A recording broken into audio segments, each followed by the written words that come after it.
Bueno, Shabbat Shalom, amados hermanos. Bendiciones para todos. Damos muchísimas gracias al Padre por esta ocasión.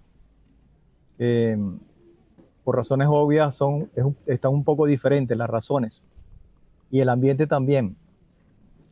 Eh, y siempre es bueno cambiar un poco porque así nos obliga a no acostumbrarnos a tener las cosas como que, sobre todo las cosas de este sistema, como si fuesen perennes, ¿no? Y siempre esta circunstancia, entre otros elementos, nos ayudan a recordar que tenemos que estar preparados para los cambios. Y que dentro de esos cambios lo único que no cambia es precisamente la voluntad del Eterno y la obediencia nuestra. Amén.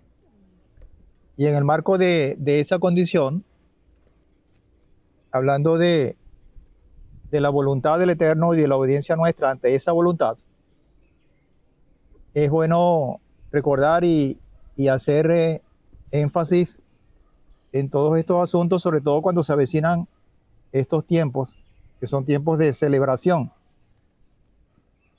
con una marca bien importante cada uno de estos periplos o de estas etapas, que aunque en nuestro caso hemos venido experimentando, viviendo por más de 8 años, siempre está la expectativa de que algo nuevo, bueno y excelente va a ocurrir. Y esto es importante siempre señalarlo. Amado Padre, te damos infinitas gracias por este momento. Gracias por la bendición que nos otorga de estudiar un poco tu palabra en el contexto de lo que estamos viviendo, Señor. Gracias porque nos has dado una revelación hermosa y en medio de esa revelación figura un camino que, aunque estrecho, siempre está acompañado de ti, y eso lo hace factible dentro de tus planes, Señor. Gracias por cada uno de estos corazones que están presentes acá y por todos los que nos están escuchando a través de la red. Te ponemos toda esta enseñanza por los méritos de tu Hijo amado, nuestro Mesías y Josué. Amén y amén. Amén. Bueno, bienvenidos todos entonces. En esta enseñanza vamos a tocar el tema en forma general de lo que son las convocatorias del Eterno. Las convocatorias del Eterno, que en pocos días ya comienzan a realizarse, no como un evento más, sino como una experiencia que creo que no va a ser de mucha bendición, como han sido todas las que han pasado. ¿Alguien ha escuchado la expresión o el término plan maestro? Un plan maestro.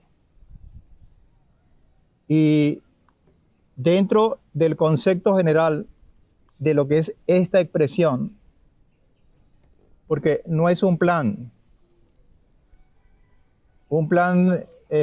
general, porque estoy hablando en términos generales y ahorita vamos a lo particular.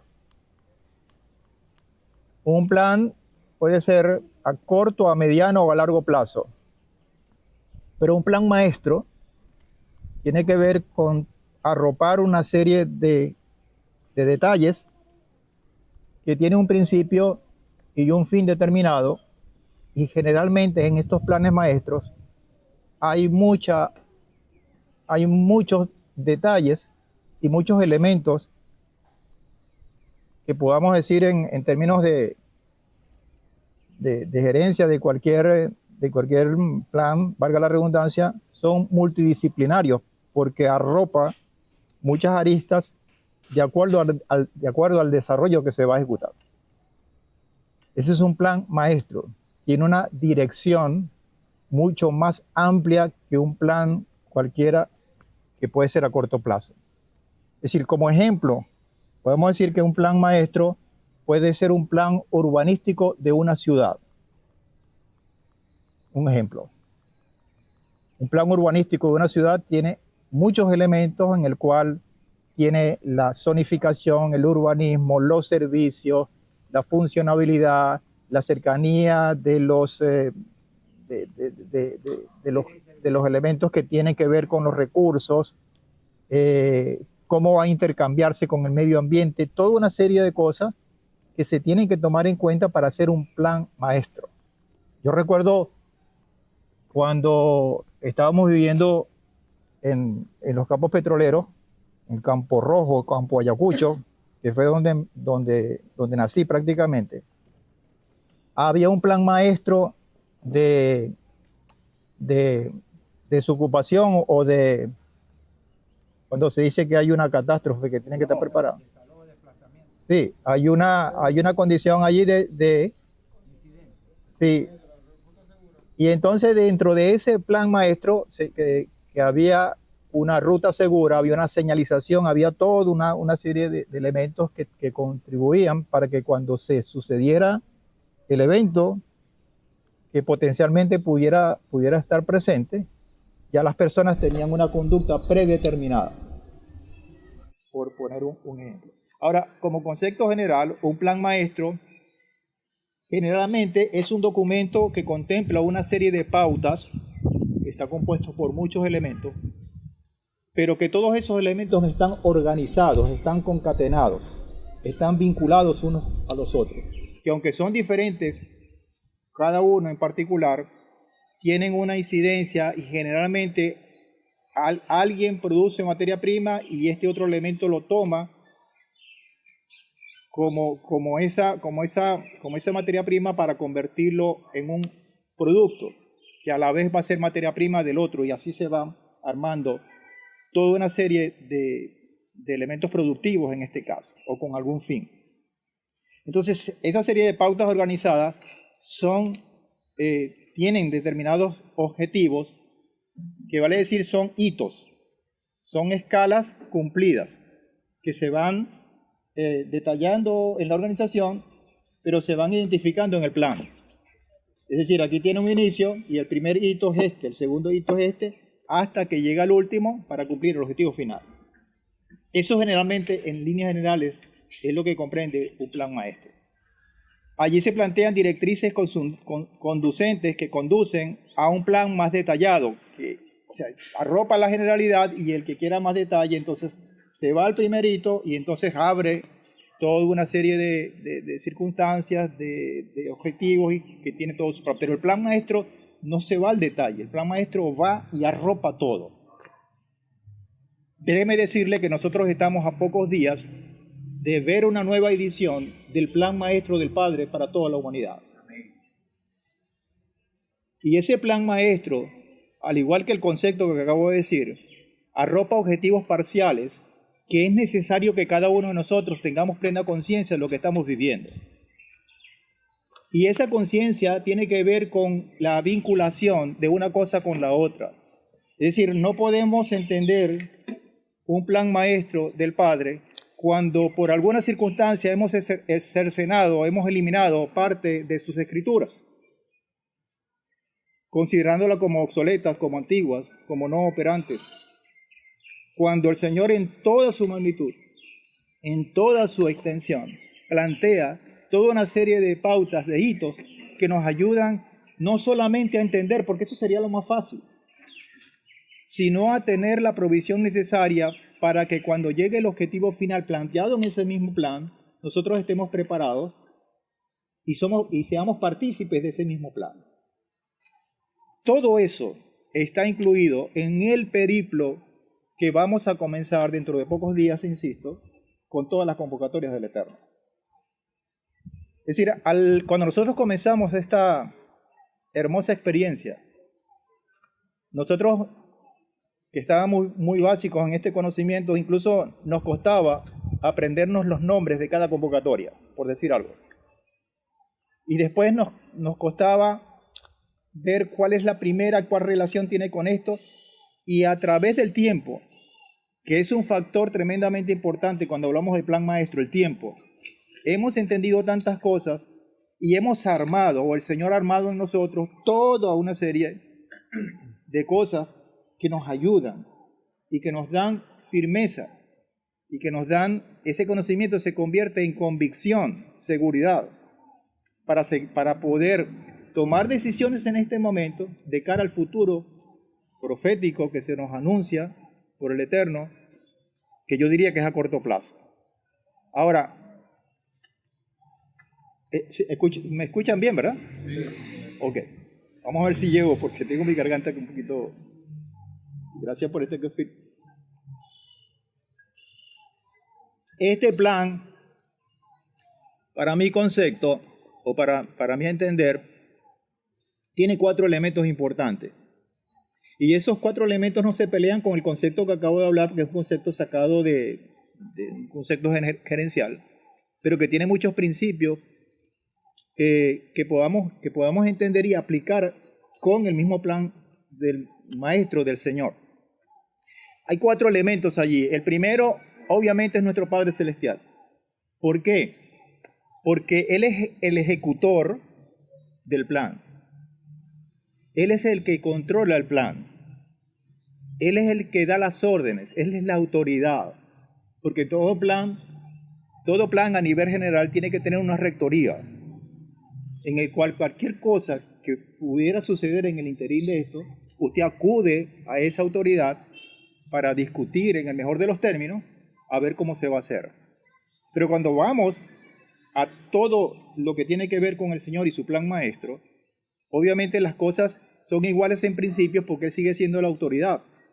Pero como Él es infalible, nosotros no vamos a ir a Él para discutir que cualquier plan pudiera tener alguna pata coja o alguna circunstancia que no se adecua a los elementos que nosotros estamos desarrollando en el tiempo real que estamos viviendo, valga la redundancia, porque Él es perfecto. Entonces ya tenemos una ventaja allí. El segundo elemento, además del Padre como en primer lugar, es el pueblo. ¿Por qué? Porque el pueblo es el receptor, el que va a ejecutar de alguna manera con la influencia del Padre, es el beneficiario, pero también necesita ser incluido como parte del pacto para que ese programa se dé. Es el pueblo, no la iglesia, no X comunidad, no una nación exclusiva, es el pueblo de Adonai. Y ya habíamos hablado largamente de un pueblo contiene o está constituido por hijos. Y vemos esa autoridad, rector de ese plan, como un padre. Entonces esto hace la cosa mucho más interesante y mucho más atractiva en todos los términos. El tercer elemento que yo incluyo dentro de esos 4 es el reino. Porque todo plan maestro tiene que tener un fin, tiene que tener un objetivo por el cual nosotros vamos a estar construyendo cosas. Todo plan maestro tiene que tener una meta, un objetivo final, que nos da la orientación hacia dónde vamos a ir. Y esa orientación nos alimenta la esperanza porque estamos cerca, porque estamos lejos, porque ya lo visoramos, etcétera, etcétera. Y ese no es otra cosa sino el reino del Padre. Y hay un cuarto elemento, y usted puede incluir otros, pero a mí me parece que estos 4 son los básicos. Hay un cuarto elemento que es el tiempo. Es el tiempo. Y cuando hablamos de tiempo, tiene que ver con el cumplimiento de esos hitos, de esas escalas, para poder ver el avance que nosotros podamos tener dentro de ese plan maestro celestial que el Padre ha instituido por nosotros. Ese tiempo nos ayuda a entender en términos espirituales cómo está planteando el Padre en términos de comunicación a sus hijos a través de los profetas, porque Él no esconde nada, sino todo es expuesto para nosotros a través de los profetas, y que vemos que el tiempo va dando los espacios para que se desarrolle en cada escala, en cada hito, en cada punto que nosotros hemos de lograr. Por así decirlo, una visión para que entendamos, aunque en forma, utilizando cierta pedagogía, la primera escala que nosotros tenemos es Pesaj. Esa es la primera estación, el primer hito. Y ahí hay un tiempo que no solamente incluye el tiempo como lo conocemos, con el paso de las horas y la sucesión de hechos que transcurren en esas horas, sino el tiempo profético de las cosas que ha anunciado el Padre a través de lo que nos enseña, en este caso particular Pesaj, y cómo se tiene que cumplir y a qué apunta eso. Pero cuando agarramos ese elemento dentro de ese todo plan maestro y nos metemos por allá, hay muchos más detalles que, claro, en este caso, porque es la primera, vamos a ahondar. Y de hecho, el Moretti el miércoles vamos a estar hablando de algunas cosas de esta dentro de la clase de la semana, la enseñanza de la semana. Y enseguida viene la otra estación, y enseguida viene la otra, pero que la primera va a depender de la que está quedando atrás, y se va cumpliendo ese plan. Entonces, viéndolo de esta manera, hay un gran compromiso, debe haber un gran compromiso por parte de nosotros, para poder insertarnos dentro de ese plan, porque nosotros no estamos excluidos. Por eso que yo lo coloco en segundo lugar, después del Padre, nosotros. Y claro, hay alguna escala que separa no, sino que vincula esos dos elementos, tanto el Padre, el Rector, como nosotros pueblos, que nada más y nada menos es nuestro Mesías Yahushua, que no está excluido para nada en todo ese plan, y lo vamos a ver de inmediato. Surge la pregunta, y puede resultar para muchos odiosa, y me disculpan si alguien que se pueda sentir maltratado o herido por lo que voy a plantear, quizás no los que estamos acá, pero a lo mejor sí los que van a escuchar, sientan que esto es para aclarar dudas, no para estar señalando a nadie. Porque nosotros, o como punto de comparación, porque nosotros venimos de una condición religiosa a la cual ninguno de nosotros estamos ajenos. Y esa comparación para nosotros es hasta familiar, porque la mayoría de nuestro entorno religioso viene de allí. ¿Cuáles son los días festivos más importantes, por ejemplo, para el calendario cristiano? Donde cada uno de nosotros hacemos vida y no nos podemos desligar de ese entorno. Y claro, cuando uno hace esta introducción con el plan maestro del Padre, en el cual están incluidas todas las estaciones llamadas convocatorias, y hacemos esta pregunta, vemos un choque, vemos una gran diferencia y vemos un abismo, algo que está faltando allí, una cosa que no está concatenada o engranada con todo eso. Entonces, ¿cuántos días festivos o cuáles serían los días más festivos o más importantes considerados para el calendario cristiano? La mayoría, por la medida chiquita, contestaría que son dos. Primero la Navidad y segundo la Semana Santa, por poner dos solamente. Y dentro de esa Semana Santa, el Domingo de Resurrección. Y ya le voy a decir por qué. Había un papa que ya murió, tenía un nombre muy raro, era alemán, Ratzinger. No sé cómo... Benedicto. Y que dijo una cosa tan espantosa, y me disculpan por favor si hiero sensibilidades con esto. En una encíclica, en un tratado, que dijo que el pueblo cristiano estaba obligado a festejar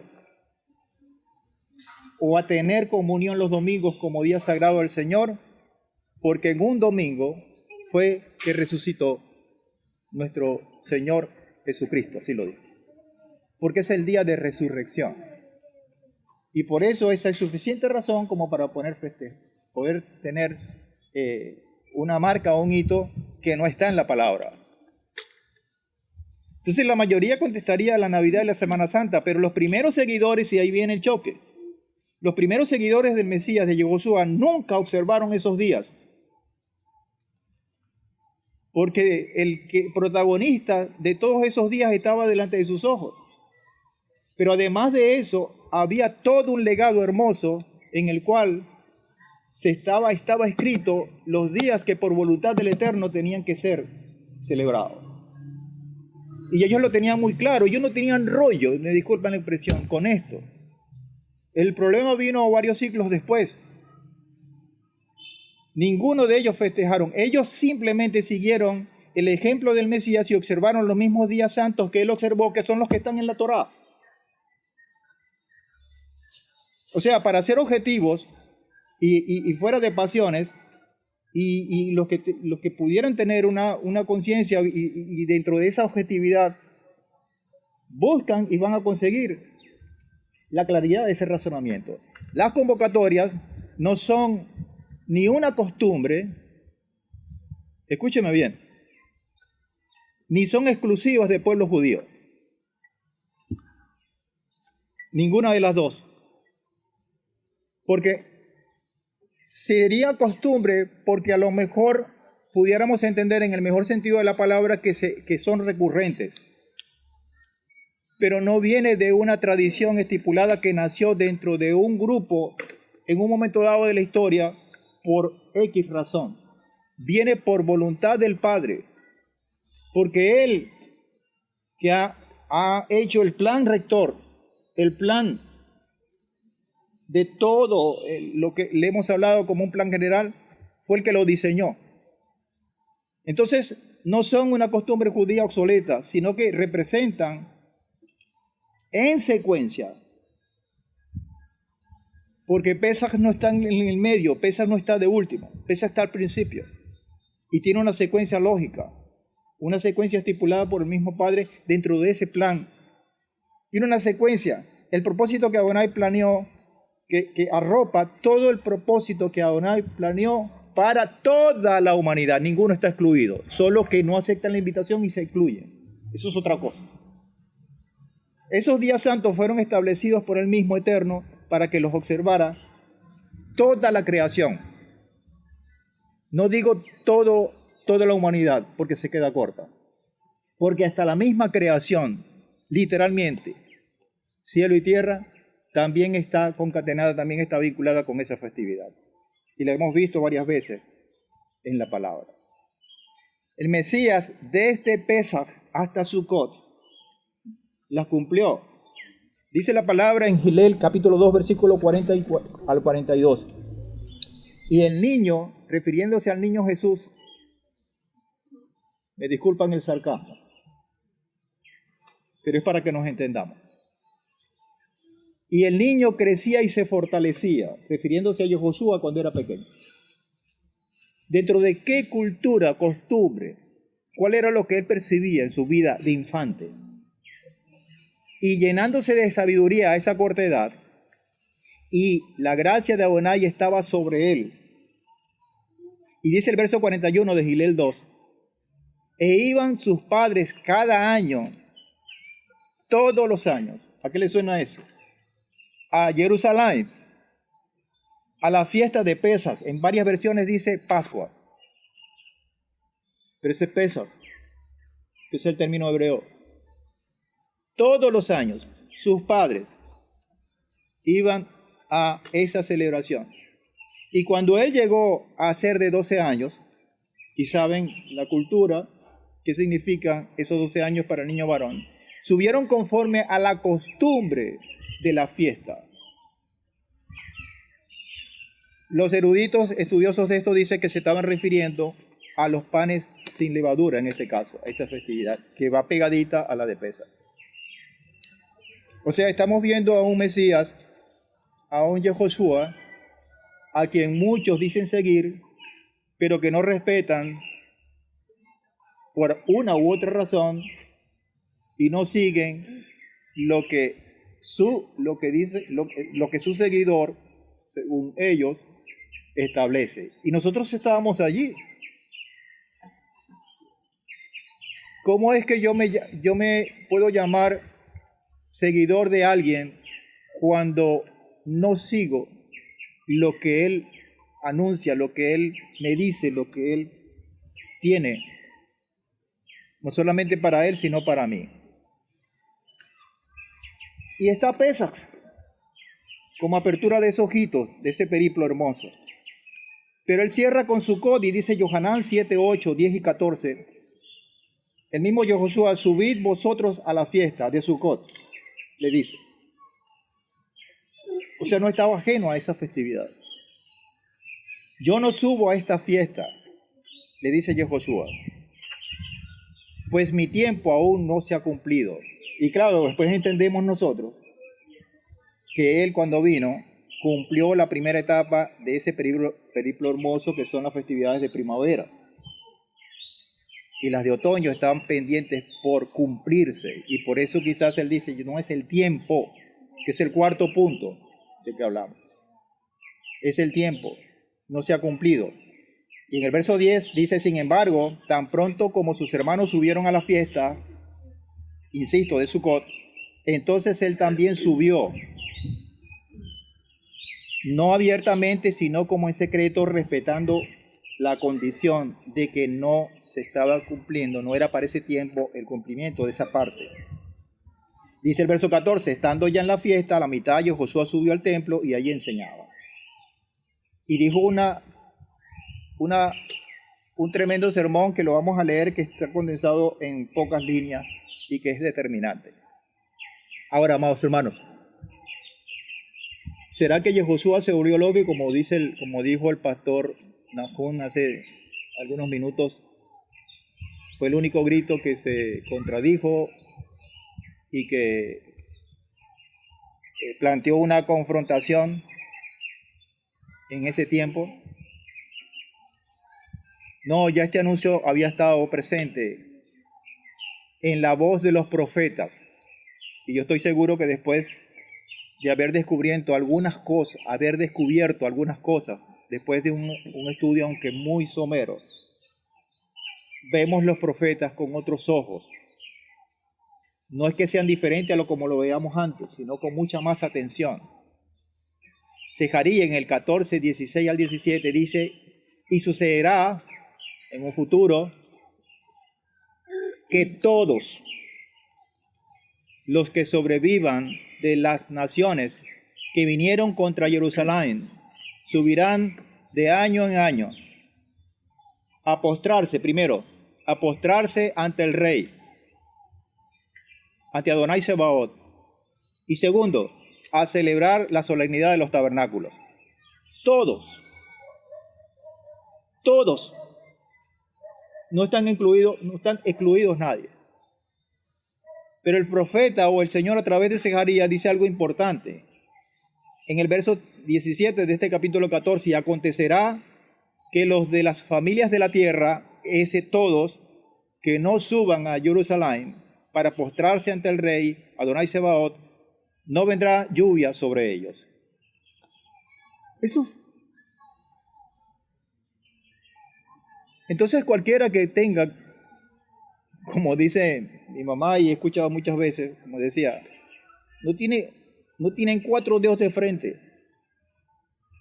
para ver, o por lo menos tomar la advertencia y decir, pero aquí hay una cosa interesante que está hablando el profeta.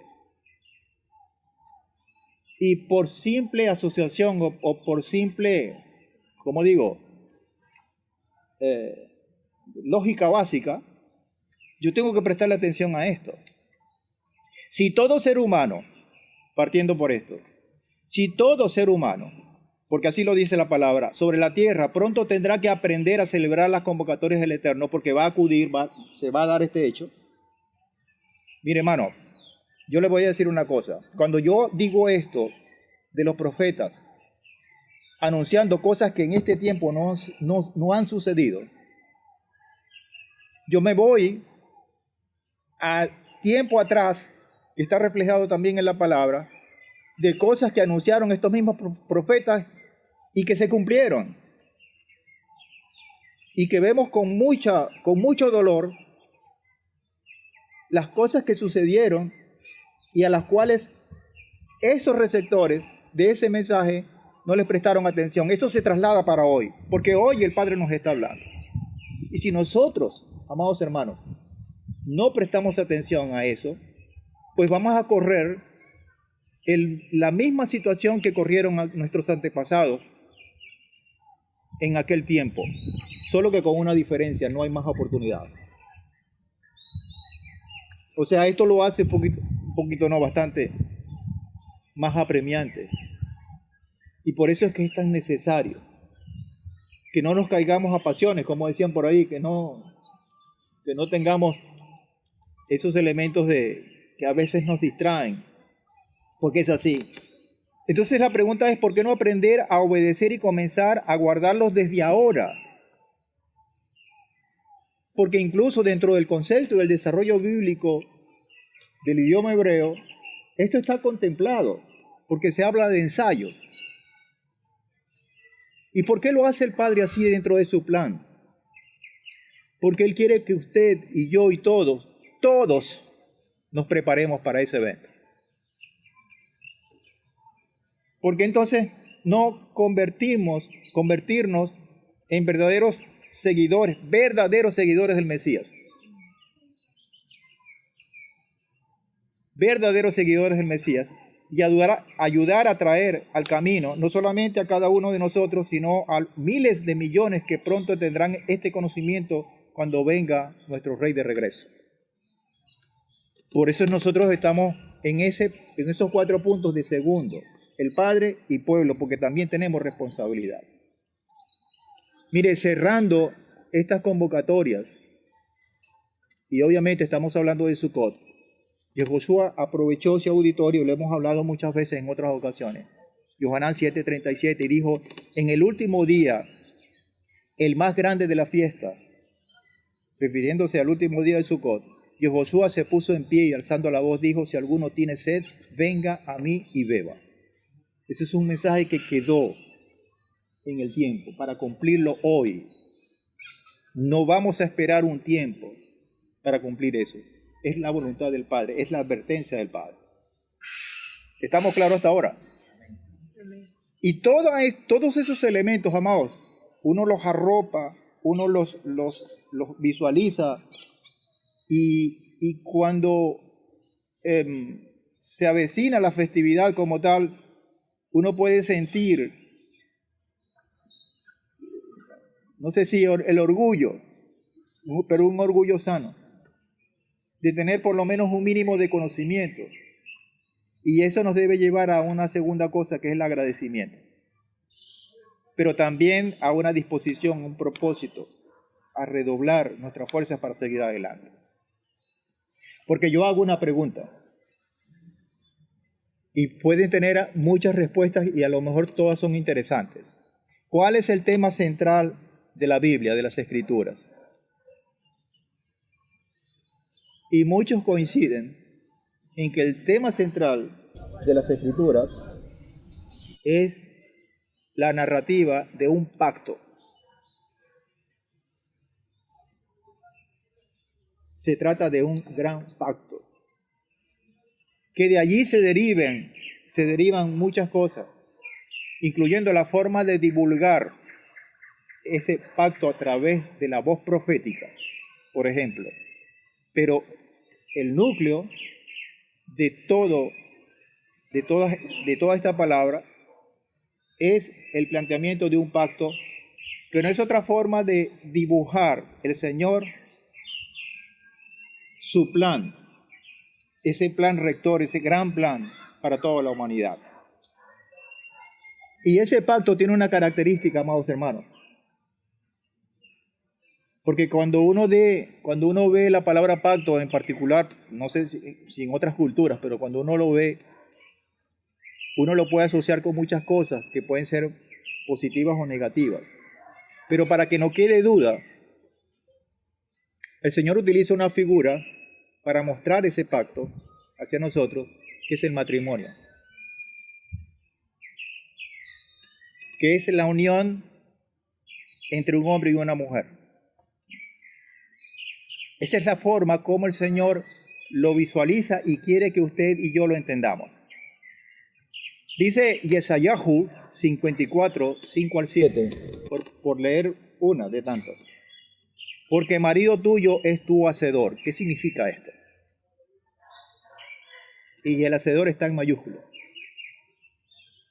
Él quiere que nosotros entendamos que la condición que Él quiere es una condición de pacto, de un pacto que tiene que ver con un contrato matrimonial. Y de allí todo el dibujo, todas las figuras que el Padre emplea, por ejemplo en Sinaí, con todo lo que sucedió allí, desde los portentos y milagros y todo el mensaje que se estipuló, que se planteó en medio de esas circunstancias. Yesayahu 54, 5 al 7, porque marido tuyo es tu hacedor, Adonai Sebaot es su nombre, y tu redentor el santo es el santo de Israel, que será llamado Elohim de toda la tierra. Y dice, como para que no tengamos duda, en el verso 6, como mujer abandonada y abatida, te vuelve a llamar Adonai. Por eso es que cuando él habló con aquel profeta y le dijo, ve y busca a la mujer que adulteró, y muchos no lo entendimos. Cuando vemos esta palabra, dice, esa mujer soy yo, esa mujer somos todos nosotros, su pueblo. Porque fuiste abandonada y abatida, te vuelve a llamar a Adonai, para que se cumpliera esa palabra. Y como a esposa de juventud que ha sido repudiada, dice tú, Adonai, por un breve momento te abandoné, pero te volveré a recoger con grandes misericordias. Amén. Eso está en la palabra. Eso no necesita mayor comentario, sino el que el Padre le da en esa versión, con todas las limitantes que tiene, pero está muy claro. Ahora, no solamente a eso, el Señor desde el principio de los tiempos nos enseñó gráficamente, literalmente, que Él quería y que Él quiere esa relación de pacto a través de esa unión matrimonial. Por eso es que cuando dicen que una mujer y un hombre se conocieron, tiene que ver con una condición de espiritualidad en la cual Él la toma para poder dibujar la relación que Él desea de cada uno de nosotros con Él.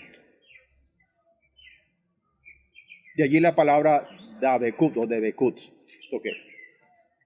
Que son cosas como una inseparable. Abraham, Eliezer y Rivka. ¿Qué les inspira eso? ¿Qué dibujo está allí presente? Dice Bereshit 24:7, él mismo, refiriéndose a Adonai, Elohim de los cielos, enviará a su ángel delante de ti y de allá tomarás mujer para mi hijo. Siempre es el desarrollo de una relación matrimonial dentro de un plan, y no está hablando, y no voy a desmeritar cualquier personaje bíblico por esto, no está hablando de cualquier profeta, de cualquier otro, sino del mismísimo Abraham, amados, con todo el peso que tiene Abraham, con todo el peso, considerado el padre de la fe. Y dentro de ese desarrollo, Él utiliza esta figura tremenda para podernos dar a nosotros mucho más detalles de lo que Él demanda en su relación o lo que Él desea en su relación para con todos nosotros. Abraham figura entonces como el Padre Celestial. El siervo Eliezer, cuyo nombre, y no es por casualidad, traduce mi Elohim es ayuda, y que obviamente tiene una conexión directa con el Espíritu de Santidad, porque Él es el ayudador. Isaac, que es el hijo del Elohim, que va a figurar como esposo. Tú estás loco, Moreno. ¿Sí?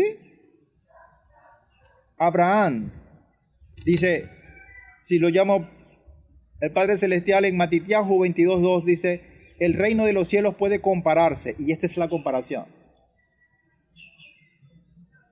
Matitiahu, Mateo 22:2.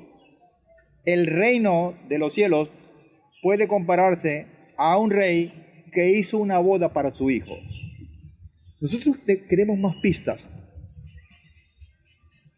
Nosotros queremos más elementos que nos den claridad. No, eso está muy dudoso, dame más pruebas.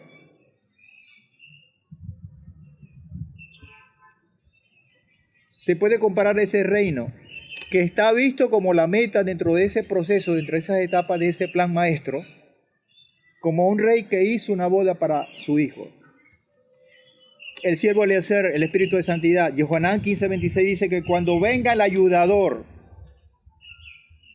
a quien yo enviaré del Padre, así como Abraham envió a su siervo Eliezer, llamado el Espíritu de verdad, que procede del Padre, él dará testimonio de mí. ¿Qué hizo Eliezer cuando llegó allá a buscar novia para el hijo de Abraham? ¿Dio testimonio de quién? ¿A quién? Vamos a utilizar una expresión que a lo mejor suena dura. ¿Qué imagen vendió? ¿A quién estaba promocionando, si lo queremos ver así? Eliezer. Habló del padre Abraham y habló de su hijo. Y todo el mundo, de todos ellos sabían de quién estaba hablando. Porque era el ayudador el que estaba buscando que todo eso se cumpliera. Y finalmente, ¿cómo se ve Isaac? Matitiahu 3:17 dice, y aquí se oyó una voz desde los cielos, así como la oyó Yohanan tantas veces allá en Patmos. Y esa voz le decía, este es mi hijo amado en quien me he complacido. Es el hijo, así como el hijo de Abraham, a quien le estaba buscando una novia, una esposa, para que se concretara ese pacto en ellos. Aquí hay una figura que me hubiese gustado que ustedes la vieran, pero el que quiera verla tiene que ir a la página, al chat para verla. Es una bella jupá bien decorada con una pareja que se está casando. Y ese condensa todo lo que nosotros vamos a empezar a vivir a partir de la semana que viene. Comenzando con Pesaj. 7 celebraciones, 7 escalas, 7 hitos que nos van a llevar de la mano para poder transitar este bello plan maravilloso, como ensayo, como preparación. Comenzamos con Pesaj, panes sin levadura, cuenta del Omer, Shavuot, Yom Teruah, Yom Kippur y Sukkot con aderezo, Sheminat Sereit y Simchat Torah. Esas son las 7. ¿Y qué representa cada una de ellas? Todas están enfocadas a una condición de sustento de esa relación matrimonial, de ese pacto que el Padre concretó y diseñó, sino que lo dibujó, lo expuso a todos nosotros allá en Sinaí. Por eso es que es tan importante, amados hermanos, ver de dónde nosotros venimos, dónde descansa nuestra fe, por qué creemos lo que creemos. Y vamos a conseguir mucho sustento de parte del Padre para poder seguir adelante con esto. Pesaj simboliza la redención de la novia y su salida de la esclavitud de Egipto, que en este caso es el mundo y el sistema. No pueden cumplirse las demás etapas del plan sin que Pesaj se cumpla, sin que usted y yo seamos libres, porque ningún esclavo puede festejar nada, ni siquiera tiene derecho a festejar, porque hay esclavitud. Y de hecho Pesaj es la única celebración que tiene una otra oportunidad. ¿Cómo es que le llaman? Segundo Pesaj. Pesaj. Y yo creo que una de las razones que es la gran importancia que tiene ese arranque, porque si nosotros no arrancamos en libertad, sencillamente no vamos a poder cumplir el plan. Igualito, si nos quedamos a la mitad también no lo vamos a poder cumplir, porque Sukkot es la meta. Pero si no arrancamos, panes sin levadura, ¿cómo iniciamos? Inicia el proceso tomando en cuenta el pecado, poniéndolo como el enemigo a vencer, y que obviamente está enquistado en nuestras vidas y lo hace sumamente difícil para cualquier carnal, para cualquier mortal la liberación se hace a través de la sangre del Mesías, no se puede hacer por motus propio. Ojo, mire, el proceso de madurez de esa novia hasta llegar al compromiso que está en Shavuot, el compromiso de la novia y del Mesías con esa que tú vas allá en Sinaí. Y Yom Teruah, el día en que el Mesías venga por su novia, Yom Kippur, la purificación de la novia para las bodas, y Sukkot, las bodas del Cordero y su eterna morada. Ese es un plan perfecto. Allí están las etapas o los hitos, las escalas de lo que nosotros vamos a vivir otra vez, porque son todos los años. Por eso es que el Padre me dice, tienes que vivirlo. Tienes que experimentar eso. Y eso estuvo todo el tiempo acá, en su palabra.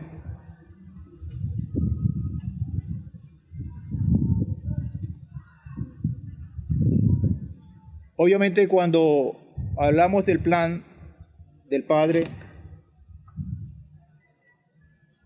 tenemos que hablar de la santificación.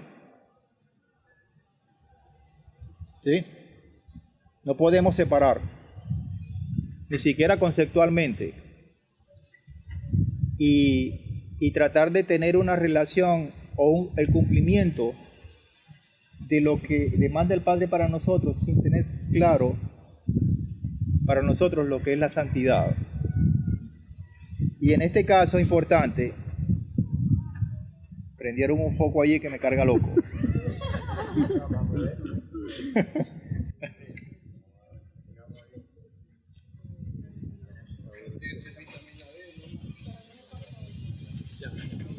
Esa vitamina D no me deja ver la pantalla. Bueno, aprovechamos este paréntesis. Gracias, pastor, bendición. Entonces, el aspecto de la santidad es muy importante para esto. Y aquí la santidad la vamos a ver, o la vamos a contemplar en 4 elementos importantes, que no deben ser nunca excluidos. La santidad en el pueblo, la santidad en el espacio y la santidad en el tiempo. En el tiempo. Cuando hablamos de la santidad en el pueblo, no podemos separar cómo el pueblo recibe su condición para ser santo. Y obviamente necesita un elemento para que eso suceda, que en el caso del inicio de esta sombra profética, allá en el Tanakh, en el Antiguo Testamento, como vulgarmente se conoce, tenía la responsabilidad el sumo sacerdote de vincular o de unir ese pueblo con el Padre, para que quede separado, porque eso es lo que es la santificación o la santidad. Entonces, está el Padre, está el pueblo, pero está el sacerdocio, el sumo sacerdote con todo el sacerdocio levítico, para que ese pueblo tuviese su representante delante del Padre. Esa era la figura, que después, obviamente, se manifestó a través de nuestro Mesías Yehoshua, bajo el concepto y toda la claridad que nosotros tenemos. La santidad en el espacio se ve físicamente, la gente lo pudo tocar en el tabernáculo, que después se constituyó en el templo, en los 2 templos que se conocieron. Y la santificación en el tiempo, y por eso fue el 4º elemento que yo coloqué al principio, utilizando elementos que estaban presentes en ese plan maestro. El tiempo se refiere a las convocatorias del Eterno. A la convocatoria del Eterno. Entonces, hay una cuestión que tenemos que tener claro. Nosotros no tenemos un sacerdocio levítico operante porque no tenemos templo, porque no hay tabernáculo. Pero hay 2 cosas importantes. Nosotros tenemos a nuestro Mesías Yehoshua y su mensaje y su ejemplo, y tenemos las convocatorias del Eterno. Para que esa condición de santificación se pueda dar. Gilel, capítulo 12, versículos 54 y 56 dice: Decía también a las multitudes, cuando veis una nube que sale del poniente, al momento decís, agua viene. Eso es muy fácil. Si no es su teléfono, se lo da. A veces se pela, pero va a llover o no va a llover, o la temperatura, etc. Agua viene y sucede así. Y cuando sopla un viento del sur, decís, habrá calor, y sucede. Y dice el verso 56, ustedes son unos hipócritas. Sabéis distinguir el aspecto de la tierra y del cielo, y no distinguís este tiempo. Por esto que esta condición de la santificación del tiempo a través de las convocatorias es tan importante para nosotros, para no caer en la categoría de hipócritas y ser execrado por el mismo Padre. Entonces uno tiene otra cosa como entenderla. Es la condición que nos da en este tiempo actual para que nosotros podamos vivir y entender y de alguna manera conectarnos con todo el desarrollo de ese plan perfecto que ha dicho el Padre a través de las convocatorias.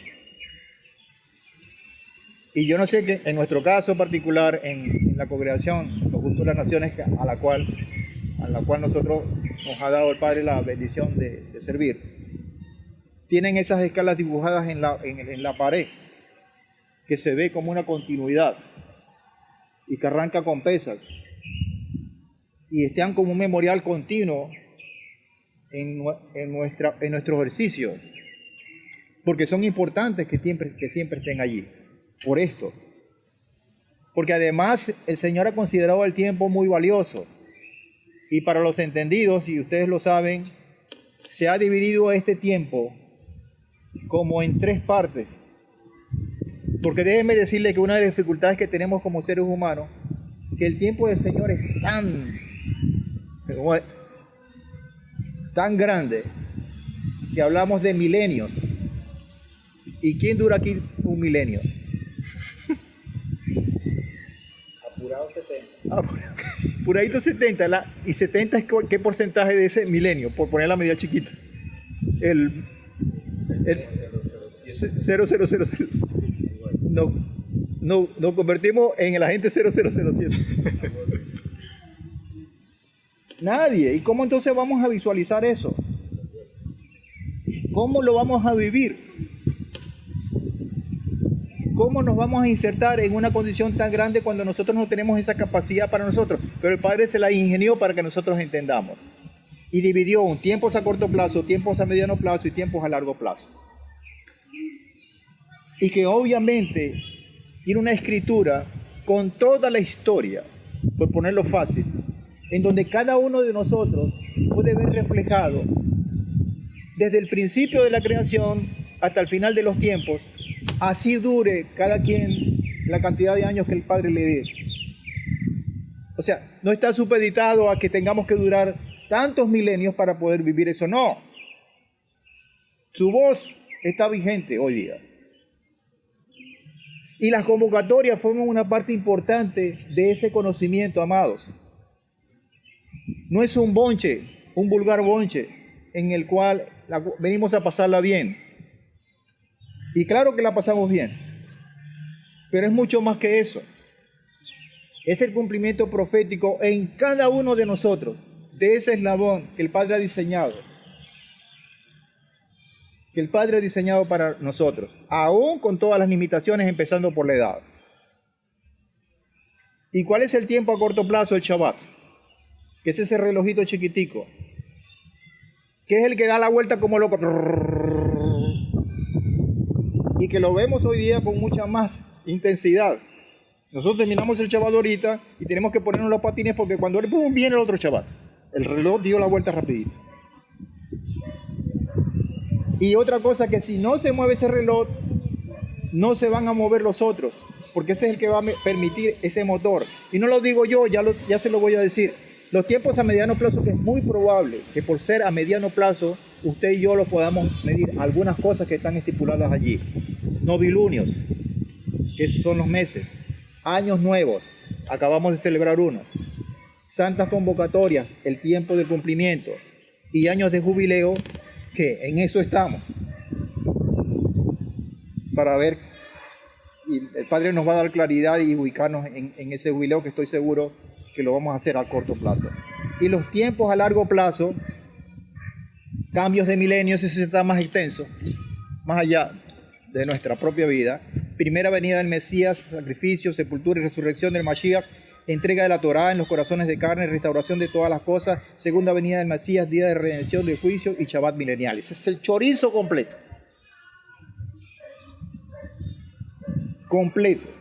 Ahora, todo eso, amados hermanos, todo eso que les acabo de decir, con esa división, nosotros está a nuestro alcance a través de las convocatorias, a través del significado, del peso espiritual, de la simbología que tiene cada una de las convocatorias para nosotros. Y Ezequiel, el profeta, dice 20:12, les di también mi Shabbatot, ese relojito pequeñito que corre rapidito. Les di mi Shabbatot como señal recíproca. Hoy se está hablando de aranceles recíprocos, pero nosotros hablamos de Shabbat recíproco como señal recíproca. ¿Qué significa reciprocidad? Que lo que viene también va. Que hay una condición de pacto en el cual hay compromiso. Y yo recibo y yo doy. Es algo así, para que nos entendamos. Entonces es una señal que nos une, recíproca, para que se supiera que yo, Adonai, soy el que los santifica. Yo soy el que los santifica, más nadie. Por eso es que cuando vemos en el Levítico 23 cómo empieza, y siempre lo decimos, la primera es la convocatoria, habla a los hijos de Israel y diles, estas son las celebraciones o las fiestas, como dice la versión, las fiestas solemnes de Adonai, en las cuales proclamaréis santas convocaciones. Estos son mis tiempos señalados. Ahorita dijimos eso. 6 días se trabajará. Por eso es que cuando a veces uno cae en la conchita, me dice, ¿cuál es la primera convocatoria? Pesach. No. El Shabbat. Y comienza 23:3, antes de todo la divulgación de las demás. 6 días se trabajará, pero el 7º día será Shabbat de reposo solemne, santa convocación. No haréis ningún trabajo, es Shabbat para Adonai en todos vuestros asentamientos. Ese es el primero. Porque cuando Elohim hubo concluido la obra de la creación, porque hay una conexión hermosa en el Shabbat entre la creación y la meta, hablando de esos milenios, Shabbat milenial, eso también es una figura que nos muestra el mismo Shabbat. Y dice, cuando el Padre concluyó la obra de la creación, santificó el tiempo, que es una cosa media abstracta. ¿Por qué? Porque separó un tiempo para nosotros. Lo separó. Tú tienes 6 días y el Shabbat aquí está, separado. Porque ¿qué es lo que hacemos nosotros cuando cerramos el Shabbat? ¿Cómo se llama? La Agdalá. Es una separación. Hasta aquí llegó el Shabbat. Eso es lo que estamos hablando. Porque lo hemos santificado. Y hay una delimitación. Hasta aquí llegó la santificación de ese tiempo. Porque así lo dice la Escritura. Y usted puede tener los actos de la ceremonia o los rituales que pueden ser, pero hágalo. Porque muestra una separación, una distinción entre una cosa y la otra. Entonces, a través de la santificación del Shabbat, día 7º en el orden de la creación. Al inicio de la historia bíblica, vemos cómo casi todos los eventos, pongan atención a esto. Me queda tiempo, ¿verdad? Sí. Yo tengo un saladito aquí en la boca, pero no es tierra, pareo.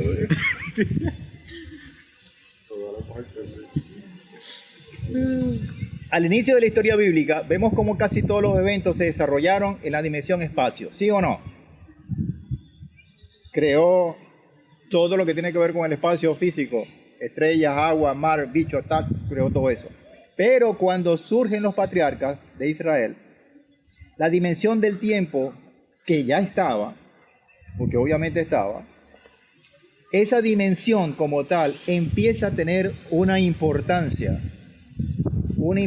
central y decisiva para el nacimiento futuro del pueblo de Israel. Así veremos que Adonai le hace a Abraham una promesa en el espacio que tiene que ver con la tierra de Israel y obviamente con todos nosotros, pero también le hace una promesa en el tiempo que tiene que ver con todas las generaciones que van a salir a través del transcurrir de ese tiempo en ese pueblo, y ahí estamos nosotros. Y todo eso está dibujado en ese plan perfecto que el Señor ha hecho para nosotros. Ahora, yo voy a entrar en una cosa que a lo mejor nos da un poquito de molestia, pero es que es necesario hablarla cuando hablamos de estos elementos que nos unen al Padre, pero que obviamente tenemos que aterrizar. Estamos aquí en la tierra. Sufrimos del calor, nos afecta, qué sé yo, la inflación, tantas cosas. Hay dos procesos que están en batalla, por decirlo fácil, o por no meter más procesos en este rollo. El proceso de satisfacción de las necesidades, que es una carrera loca, en el cual este sistema nos quiere llevar. Y yo, ojo, no voy a decir con esto que no son necesarias cubrir esas necesidades básicas. Claro que son necesarias. Estoy hablando de las prioridades, porque ese proceso de satisfacción lucha con el proceso de santificación, que es la oferta, entre comillas, que nos muestra el Padre en su palabra. Y que ese proceso de santificación va a tener incidencia directa para la satisfacción de nuestras necesidades materiales. Es decir, las necesidades materiales van a estar supeditadas a la satisfacción de las necesidades del proceso de santificación que nos muestra el Eterno como oferta para nosotros los seres humanos. No sé si me explico. Hay una página que cuando tengan chance, ahí está el link, que plantea del año 2011. Y no por tener algunos años ya es obsoleta. Y figura las necesidades humanas materiales más conocidas o elementales. Alimento, ropa, seguridad, transporte, comunicación, vivienda, ocio, salud y trabajo. Estadísticamente hablando. Alimento, ropa, seguridad, transporte, comunicación, vivienda, ocio, salud y trabajo. ¿Y el Padre Celestial?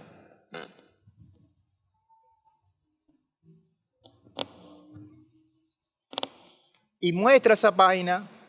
Los que quieren revisar esto, ahí les dejo el link, pueden llevarla. Hay una información interesante, pero para contrastar. Que ese proceso, llamado proceso, que yo llamé, porque no lo dice, el proceso de satisfacción de las necesidades, tiene 4 etapas básicas. La primera, el planteamiento de la necesidad. A mí me hace falta un carro full equipo con aire acondicionado, me hace falta una casa donde yo pueda vivir y una casa de campo donde yo pueda vacacionar, me hace falta, machorrea. Yo necesito. Entonces, tengo el teléfono que me me está bombardeando con esas necesidades. Y me crea necesidades que yo no tengo, pero yo me las creo. Yo estoy convencido que eso me hace falta. Llame ya, oferta. El que llama en los próximos 30 minutos se llevará 2 libros, 2 joyas, 2 bichos, 2 suegras. Llame ya. Y esos unos son así, pero otros son muy subliminales, muy decentes, pero que te martillan. Usted está viendo una buena película, se puede decir que es buena película, y usted cada minuto otra vez la propaganda, es un martillo, y eso el subconsciente está recibiendo eso. Porque está creando una necesidad. esa necesidad le lleva a la segunda parte rapidito, a la parte del impulso. No hay que salir corriendo. Dame el teléfono y yo llamo. Dame el teléfono y yo llamo. Y vamos a llamar. Y plantea entonces el tercer punto, que aquí está invertido, el tercero es el cuarto y el cuarto ahí lo corrige, son las acciones, conductas dirigidas hacia la meta y después la satisfacción. Lo tengo. Lo tengo. Mire, yo sé, voy a poner un ejemplo de mi suegra, a quien amé mucho, pero para que entiendan. Con el respeto de mi suegra, bueno, ya no estaba, pero de mi esposa. Resulta que ella ve, rapidito, un coleto, un lampazo, como decimos aquí. Hermano, esa broma era una maravilla. Eso casi que caminaba solo, limpiaba la casa. Usted la ponía y eso limpiaba la casa solo. Casi hacía eso. Por la oferta que le... Cuando acuerde ya tenía pasó a la parte del impulso. Toñito, el esposo. Aquí está. ¿Qué fue, muchacha, que tiene un dolor? No, hay que llamar, Y el pobre Toñito, mi suegro, sale corriendo a comprar, a buscar el coleto mágico. Y entonces se montó con las acciones y cuando llegó viene la satisfacción. ¡Ah! Yo lo vi, Pero es que a mí me da risa y ella también, de alguna manera lo sufrió, tú te ríes, pero es así. Hermano, al tercer día, no fue que resucitó. Yo salgo para el patio y yo veo al fulano coleto guindando en una matemango. En una matemango, literal. Y yo decía, bueno, ¿será que lo está secando? Pero después me decía, pero es que él es una broma centrífuga, una cosa. Se exprima solo. Hermano, y yo le pregunté, pero muy disimuladamente, porque señora Dolia y... No me hablas de eso, eso no sirve para nada, eso es una condición que no se quema. Ese es el ciclo, lo botó. Lo botó tan fuerte que quedó guindando en la mata, pues no pasó más allá. Ahora, eso es lo que nos pasa a nosotros. Dice el comentario, con esto voy a cerrar esta parte porque ustedes lo van a leer. Me pareció interesante. Para llegar a satisfacer una necesidad, seguimos todo un proceso que se manifiesta a través de los cuatro siguientes momentos, dice, literalmente. Yo traje esto, amados, para que nos veamos en el espejo. Porque después voy a plantear la condición que el Padre nos trae a través del proceso de santificación del tiempo. ¿Ok? Y por eso quiero mostrarle ese contraste. Entonces, la primera es la sensación penosa de la falta o carencia de algo. Eso me hace falta. Eso es lo primero. Lo segundo, como decía, es el deseo o la representación mental precisa de aquello que nos falta. Ya lo saboreamos, ya está listo. Tercero, el esfuerzo físico para alcanzar lo deseado. Es decir, hasta se endeudan. Si la carta, pues se llama, la tarjeta de crédito está reventada, bueno, vamos a darle. Es decir, la actividad humana para conseguir el objeto que se quiere. Y cuarta, la satisfacción mediante la utilización o el consumo del bien deseado. Y yo le pondría una quinta, porque después viene la decepción. Pues eso no está allí. Ahora, hablando de la santificación del tiempo, ¿qué nos recomienda el Padre? Vivir y santificar la dimensión del tiempo. Y los sabios han dividido esto no es mío, en dos partes importantes. Primero, la preparación, que es la disposición del tiempo para el estudio y la meditación como condición básica para el conocimiento del Padre, porque es una relación, es un pacto. Yo tengo que conocer a mi Padre para el conocimiento del Padre y vivir de acuerdo a ese conocimiento, al terreno de la práctica. Poner en práctica todo lo que eso me da. Y segundo, el rescate, es vivir la dimensión de tiempo tan olvidada a causa de la presión que ejerce sobre nosotros la vida en su aspecto material, que es el dibujo que acabo de poner en cuanto a las necesidades materiales. Porque la fórmula del Padre es sencilla, y ya usted y yo lo conocemos, y muchos de los que están conectados. ¿Cuál es? Matitiajo 6, 32, 33. Porque los gentiles buscan con afán, porque el problema es que eso que acabo de dibujar con respecto a las necesidades materiales es simplemente el afán. Buscan el afán de todas las cosas, pero vuestro Padre Celestial sabe que, en primer lugar, sabe ¿De qué tenéis necesidad? ¿De qué cosa tienes necesidad tú? Es el Padre Celestial que las conoce.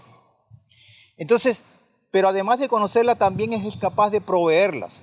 ¿Qué es lo que tenemos que hacer nosotros? ¿Qué es la otra cara de la moneda? Buscar pues primeramente el reino y la justicia de Él, y todas esas cosas que dice el estudio todas estas cosas, alimento, ropa, seguridad, transporte, comunicación, vivienda, ocio, salud y trabajo, vendrán por añadidura. Ese es el plan del Padre. Ahora, cuando uno entiende de verdad eso, usted viene a cada una de las convocatorias, amados, bien centrado, bien despreocupado, confiando en el Padre. Y si se gozó en las anteriores que hemos tenido en los ciclos pasados, ahora se va a gozar, ¿qué digo? El doble. El plan de redención del Mesías es muy claro. Él cumplió las primeras, en las convocatorias que están estipuladas en primavera, se cumplió todo ese plan de redención de nuestro Padre a través del Mesías. Las primeras están conectadas con la primera venida del Mesías, su muerte salvadora, su resurrección y su glorificación y el derramamiento del Espíritu. Y las últimas que están por cumplirse, que son las de otoño, están conectadas con la segunda venida del Mesías, es decir, su regreso para juzgar y limpiar a su pueblo y la tierra de todo pecado, su reinado milenial y luego el octavo milenio con los nuevos cielos y la nueva tierra. Entonces hay que trascender, hay que tener esa condición de poder visualizar mucho más allá del coleto, mucho más allá de esas necesidades materiales que muchas veces nos colocan esas limitaciones y que no nos permiten subir, ascender, porque nosotros mismos estamos encarcelados. No podemos venir a peso, físicamente lo podemos hacer, pero quizás el cometido o el fin que persigue el Padre, con eso no lo podemos disfrutar cuando tenemos ese tipo de esclavitud. Dice el Padre en 23, Vaikra 23, 1 y 2, habló Adonai a Moisés diciendo, habla a los hijos de Israel, que estas son las fiestas. Fiestas es Moed, tiempo profético de reunión con propósito. Fiestas solemnes, solemnidad Haj, que es celebración, para que proclaméis. Proclamar es Kará, que es una invitación personal que tiene que ver con vengan, un llamado literal. Kará significa eso. Para que proclaméis las santas, que ya las hemos hablado de eso, que están apartados, Kadosh, y las convocatorias, que es Mikra, que es el ensayo para algo único. Esto está completo. No necesitamos más nada. Es decir, tenemos un tiempo profético con propósito, por eso es que vamos a celebrar, porque acudimos a una invitación, un llamado personal que nos está haciendo el Eterno a cada uno de nosotros para apartarnos del sistema y como parte de un proceso de ensayo, porque van a venir. Eso es lo que es, nada más. Ahora, amados, aterrizamos. Muy bien. ¿Cuándo comenzamos? La semana próxima. Martes 8 del calendario gregoriano. 10 de Aviv. ¿Con qué comenzamos? Alguien que me diga. Revisión del Cordero. 4 días.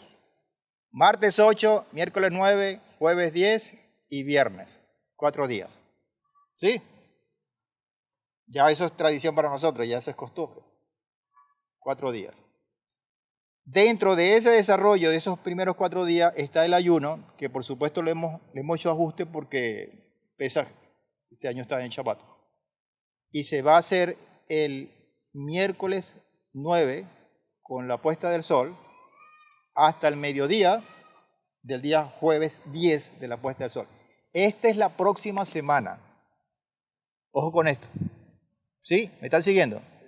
Martes arrancamos 4 días seguidos con la revisión del Cordero. Dentro de ese tiempo el miércoles empezamos el ayuno en la puesta del sol y terminamos al mediodía del otro día. El ayuno de los primogénitos, ¿ok? Los que son primogénitos, eso tiene una condición que ya ustedes conocen. Yo no sé si tienen una condición. Los que tengan alguna duda pueden acercarse y le decimos, los que son primogénitos. Pero además de eso, y esta agenda está full, el miércoles tenemos la enseñanza.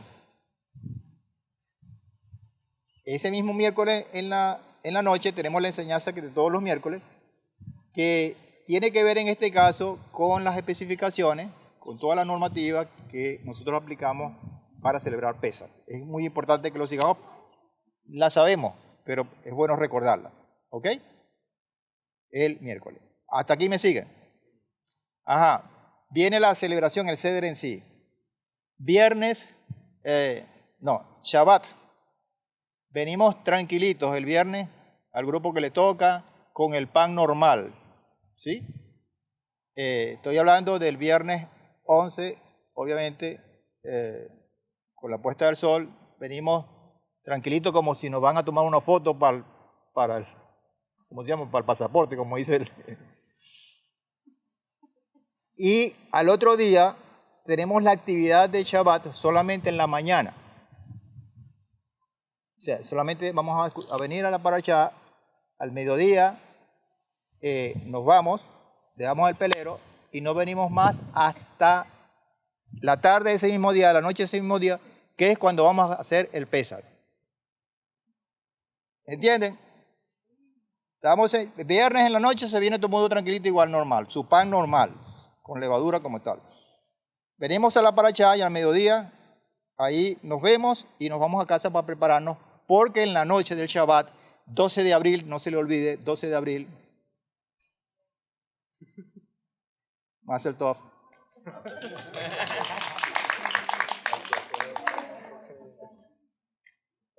Entonces, venimos preparados. Ese día hacemos el Seder, Shabbat en la noche, ya no es Shabbat semanal, ya viene Pesaj, y comenzamos la vigilia, como es ya costumbre para nosotros. ¿Sí? Ok. Esto nos trae ciertas cosas que el miércoles vamos a contar. Ajá. Eso. Pero quisiera adelantar para que ya vayan preparando. Ajá. Oído el tambor. Eso se va a ampliar el día miércoles con la enseñanza, pero hay un adelanto acá. Ajá. Con respecto, no, hermano, con respecto a esta situación, porque bueno, no lo elegimos nosotros, sino que cae dentro del calendario. Cae dentro del calendario, ¿ok? Ajá, el hecho que tenemos el día de Shabbat solapado con la festividad de Pesaj, entonces hemos determinado que solamente el Shabbat que viene, semanal, vamos a tener actividad en la mañana, para que entonces podamos tener cierto descanso y prepararnos para venir en la tarde, estar aquí a las 6 de la tarde para comenzar la actividad de Pesaj. ¿Ok? Comenzar la actividad de Pesaj. Ahora, esto trae ciertas incidencias como son que, por ejemplo, haya que cocinar el día viernes, tanto para Shabbat semanal como para por lo menos la primera comida del Shabbat de la convocatoria anual de Pesaj, para la festividad, en este caso del sábado en la noche. Sabemos que por leyes de Pesaj, el día de panes sin levadura o el día de la fiesta de los panes sin levadura, que es el 15, podemos o se puede cocinar lo que se va a consumir el mismo día. ¿Ok? Pero en razón de Shabbat semanal, no podemos preparar la comida el sábado en la tarde. Tenemos que hacerlo un día antes, en este caso el viernes. El viernes entonces habría que hacer un esfuerzo, por supuesto lo digo desde ya para que todas las hermanas pues que tienen su itinerario vayan cuadrando y pudieran adelantar mucho entre semanas, inclusive el jueves, usarlo para que puedan dividir la preparación y no se le haga complicado todo el viernes. ¿Ok? Entonces prepara. Pero lo cierto es que por las leyes de Shabbat no podemos cocinar el sábado en la tarde no se debe cocinar. ¿Ok? Solamente lo vamos a dar como beneficio es para que tengamos descanso y podamos prepararnos para la festividad anual, que en este caso es Pesaj en la noche. Que bueno, como ya nosotros sabemos y es tradición para nosotros, tenemos la vigilia. Entonces bueno, tengamos esa capacidad también de aguante a todos aquellos pues que van a estar dentro de todo este marco en la festividad. Entonces vayan preparándose. Ya tenemos el caso de los panes. El pan del viernes va a ser pan normal, jalá normal, pero ese mismo viernes ya hay que preparar los panes que vamos a tener en la festividad, que son sin levadura. ¿Okay? Entonces, ¿qué hay que cuidar? Yo recomiendo entonces que se haga el pan jalá el jueves para poder entonces limpiar la cocina, el lugar donde se hace, y que no se mezcle con la levadura. Entonces ya el jueves se hace el pan, se limpia todo y ya no se tiene ya más. Se guarda ese pan para la celebración del viernes y listo. ¿Okay? Muy bien, entonces es importante que dentro de la cena de Pesaj obviamente es sin levadura y ya tengamos el pan a partir de ese momento, porque ahí comienzan los panes sin levadura hasta los 7 días que están estipulados. ¿Ok? Con ese tiempo. Estamos en línea, o cualquier duda, hermano, usted puede acercarse y preguntarnos y vemos la respuesta para que no tengamos ninguna duda. Recordemos también que Bikurim la vamos a realizar el domingo 13 con la puesta del sol, con la caída del sol. Eso significa 6 de la tarde porque es domingo, ¿no? Y podemos estar reunidos acá con las primicias. Exacto, lo que pasa es que tenemos que cerrar Pesaj, hay que cerrar Pesaj, y eso entonces confiere que de sábado para domingo volvemos a estar aquí en el programa a las 3 de la tarde. A las 3 de la tarde, ok. Estaríamos a las 3 de la tarde del domingo para cerrar Pesaj. Y una vez que nos quedamos para Bikurim como lo hemos hecho en los años anteriores. Ok, de todas maneras, eso el más detalle obviamente lo va a dar en la clase que tenemos el día miércoles. Y ese mismo día, con la puesta del sol, es decir, el domingo 13, comienza la cuenta del Omer con el primer día. Así que tenemos eso full. Tenemos todo ese escenario full. Si tienen alguna duda, aquí está, ¿lo ven?